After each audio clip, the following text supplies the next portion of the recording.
Hello, नमस्ते, प्रणाम। मैं अंकित गंगोरिया।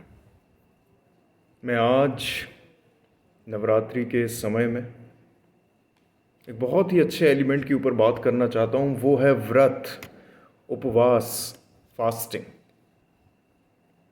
भारत में करोड़ों लोग और दुनिया भर में कई सारे लोग व्रत रखते हैं, उपवास रखते हैं, फास्टिंग करते हैं। और इसका महत्व हमारे सनातन धर्म में बहुत है। लेकिन धीरे धीरे अज्ञानता में इंसान व्रत का मतलब भूल रहा है, उपवास का मतलब भूल रहा है। सिर्फ लोगों को दिखाने के लिए और एक परंपरा को सेट करने के लिए आपको उपवास नहीं रखना चाहिए कि सिर्फ ये दिखाना है कि आप देवी माँ की पूजा कर रहे हैं तो आप उपवास रख रहे हो। लेकिन क्या आप वो चीज़ सही तरीके से कर रहे हो, ये जानना बहुत ज़रूरी है। मैं बताता हूँ कि अभी जो हम फॉलो कर रहे हैं, जिसको हम व्रत कह रहे हैं, वो पूरी तरीके से गलत है। व्रत उपवास का मतलब होता है त्याग। और हमारे धर्म में, हमारे रिलीजन में उपवास और व्रत को रखने के कई सारे कारण थे, जिनमें से सबसे बड़ा कारण था मन और शरीर पे कंट्रोल, मन और शरीर की सफाई। कहीं कहीं तो फर्टिलिटी, फीमेल फर्टिलिटी को इम्प्रूव करने के लिए 2-2.5 महीने पहले उपवास रखवाए जाते थे, ताकि शरीर से जितने भी टॉक्सिन्स हैं, जो कुछ गलत खाने के कारण आ गया है या गलत विचार जो हमारे शरीर में आ गए हैं, किसी को जन्म देने से पहले हम उन्हें निकालें। इतना महत्व है उपवास और व्रत का।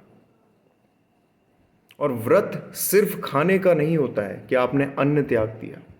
जब हम व्रत रखते हैं तो उसमें मन और शरीर दोनों से ही उनके ड्राइविंग फैक्टर्स को हमें अलग करना पड़ता है। ड्राइविंग फैक्टर्स मतलब मन में जो इमोशंस होते हैं, हमें उन पे कंट्रोल पाना है। और उसी प्रकार से शरीर को ड्राइव करने के लिए जो फूड एनर्जी होती है, उसको कंट्रोल करने के लिए हमें फास्टिंग करना पड़ती है फूड की। लेकिन आज के टाइम में कई सारे लोग सिर्फ दिखाने के लिए व्रत में क्या कर रहे हैं, खाने का त्याग कर रहे हैं।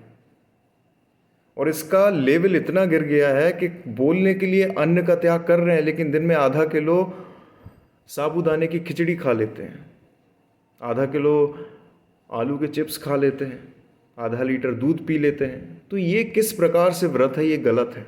और मुझे नहीं लगता कि दुनिया का कोई भी भगवान या देवी इस चीज़ को देख के खुश होने वाला है। ये तो आप सरासर उन्हें धोखा दे रहे हैं। It is a scam, scandal कर रहे हैं।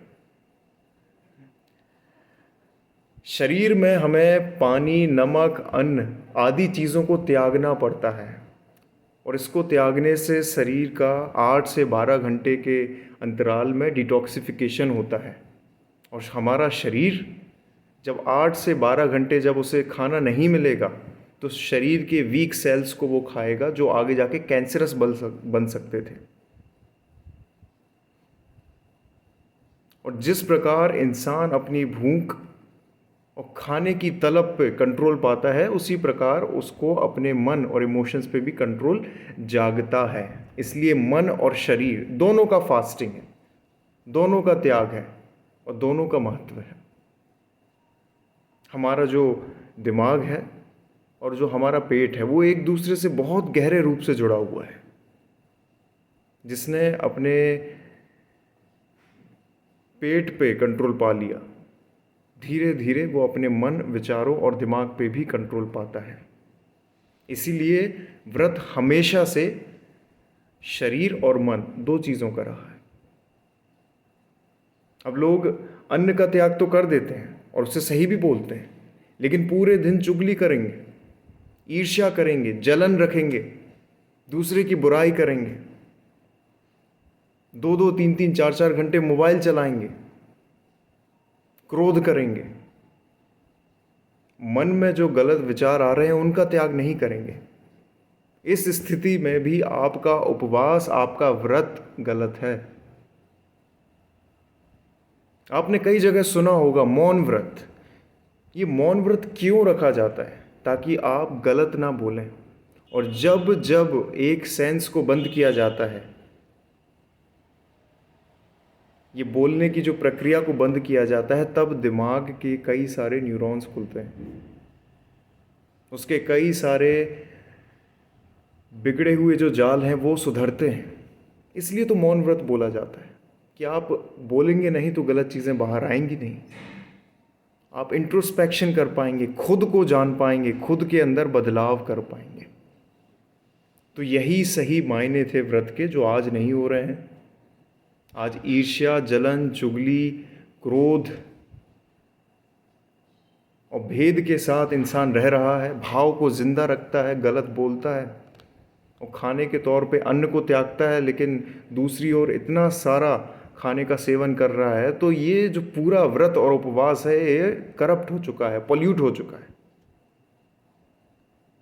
तो किसी स्थिति में ये आपको फ़ायदा नहीं करेगा।